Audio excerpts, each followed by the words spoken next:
పత్రిజీ దివ్య సారథ్యంలో ద్రాక్షారామ ధ్యాన భీమకండ ధ్యాన మహాయజ్ఞానికి అందరికీ ఇదే మా ఆత్మీయ ఆహ్వానం.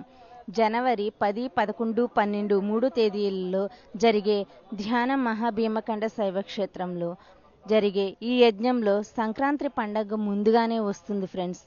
మా సేవాదళ టీంతో నేను రెడీ. మీ అందరికీ ఇదే మా ఆత్మీయ ఆహ్వానం. Thank you. అందరికీ ఆత్మీయ ఆహ్వానం. మన ద్రాక్షారామలో భీమకండ శైవక్షేత్ర యజ్ఞం పిఎంసి వారి ఆధ్వర్యంలో జరిగే 3 రోజులు జనవరి 10, 11, 12 తేదీల్లో జరిగే కార్యక్రమానికి కుటుంబ సమేతంగా ద్రాక్షారానికి వెల్కమ్ చెప్తున్నాం. చలో ద్రాక్షారామ, చలో ద్రాక్షారామ. భీమేశ్వరం గుడి దగ్గర మన దైవక్షేత్రంలో మన భీమకాండలో జ్ఞాన మహాయజ్ఞంలో 10, 11, 12 జ్ఞాన మహాయజ్ఞం జరుగుతున్నది. అందరూ రావాల్సిందిగా కోరుకుంటున్నాం. చలో జ్ఞాన జగత్, చలో జ్ఞాన జగత్. మీరందరూ ద్రాక్షారామ యజ్ఞంలో పాల్గొనడానికి రావాల్సిందిగా కోరుచున్నాం. దక్షిణ కాశీ ద్రాక్షారామలో జరుగుతున్న దానికి అందరూ ఆహ్వానితులే, అందరూ రావాల్సిందిగా కోరుచున్నాము.